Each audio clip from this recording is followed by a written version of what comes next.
We have way too much fun on this show. Well, listen, if you haven't picked up your pumpkin yet at any one of the pumpkin patches around Colorado, don't you worry, you've still got time, and we've got some creative inspiration for your jack-o'-lantern. Master pumpkin carver Barry Brown, he joins us to share some tips and tricks. How are you, my friend? I'm great. Thanks for having me back. It's so fun to carve pumpkins with you. It's my favorite time of year when I have you on the show. So let's talk about you being a master pumpkin carver. How do you become one? You just carve a lot of pumpkins. So there's this old adage that says you do something repetitively 10,000 hours of a thing, you become a master at it. Oh. Or you just call yourself a master, and then there you go. Well, once you see some of his work, you're going to realize why we call him a master pumpkin carver. Let's talk about some of your carving creations.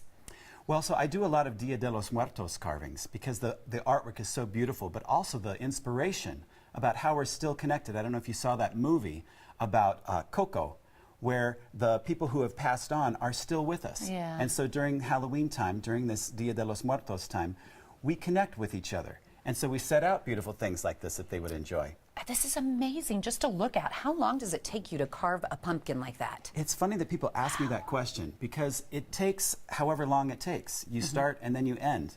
Oh, really? But what I'd like to do is to take a break.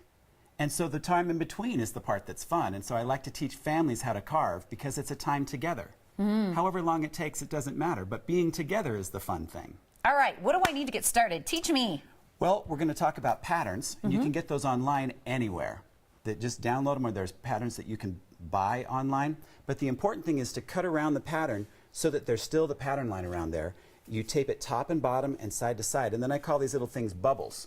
So you want to pinch the bubble there and tape it so that the design lines match up, or you're just going to fake it across there once you start transferring the pattern. And then you just start poking holes? So you're going to use this little transfer tool, and you start poking holes. But I like to use this thing that I got at an art company here in Colorado. And that's affordable to get anyway. It's totally affordable. Yeah, that's cool. But it makes these little lines. One of the things, I know you're just demonstrating here, but you suggest to start at the bottom and not the top. Why is that? Right. Well, I like to carve my pumpkin like a canvas. And so if there's a lid on it, it messes up where I want to carve. Oh. And so if you carve it from the bottom, if you open it from the bottom, then it's just one piece and you don't have to worry about things falling in. It's really easy to, oh, I didn't get my scraper scoop out. Your scraper scoop? I didn't you bring need the it. Scraper scoop. It's on my workshop at home. You've been scraping too many pumpkins. I have. You should see my Popeye arm. It's huge. But to scrape it, it takes about 90 seconds to scrape a pumpkin. Oh, really? With that That's not bad. scoop. And I teach that at my carving classes, but also at my carving classes, I scoop them for you. Oh, wow. So that's really fun. How do I fun. get to your carving class? Well, it's not on my website. That's the funny thing. Okay. But I'm doing carving classes tonight at the Denver Milk Market. I'm doing them next week at Denver Place, where my giant display is. Oh, cool. So people call me up and say, oh, like Deloitte Company has said, yeah, we'd like to carve with our consultants. And so I come into a business rolling my big pumpkins around. What a great building and they have idea. This, team building and socialization and learning new skills. We have about a minute left, so let's kind of show how you show kids and what's the best way to carve pumpkins. Well, I want to show this really interesting tip. Once you get done transferring your pattern, where is it? Right here. You take a little flour and you sprinkle it on your pumpkin, and then, I don't know if the camera can get in there, but you rub the pumpkin with the flour and it shines up the holes. That is craziness. Can you see it? Cheater, cheater, pumpkin eater. Master Master craft, right? pumpkin carver. So that's the way. So also another great tip is to carve in your lap. Okay. And I also teach parents to hold the pumpkin in their lap so that the kid can saw straight up and down and it's not rolling around. Easy enough. So if it's on your lap, you just put the pumpkin, you put the saw straight up and down like this. And it's very gentle. And this is the part about like relaxing. How long does it take? Well, relax. Let's take a breath right now.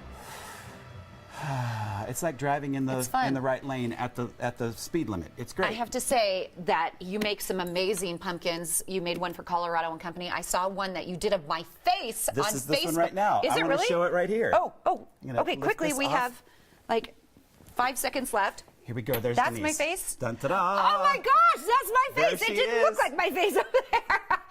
That's the fun thing. When the light comes through, it really changes things. Wait, sorry, there we go. See? Check out Barry's 20-foot tall display called The Curator of Lost Imperial Pumpkins, excuse me. It's at the Denver Place on 18th and Curtis Street through the end of the month. Barry is also hosting a carrying party at the Denver Milk Market at 18th Street and Wazee tonight. That's a carving party. What did I say? It was a carrying party, but it's both. Carving. It's carving. October 24th from 7 to 8:30 p.m. Hey, I'm Ron Burgundy. If they put it up there, I'm reading it. Learn more online at BarryBrownCreative.com. BarryBrownCreative.com.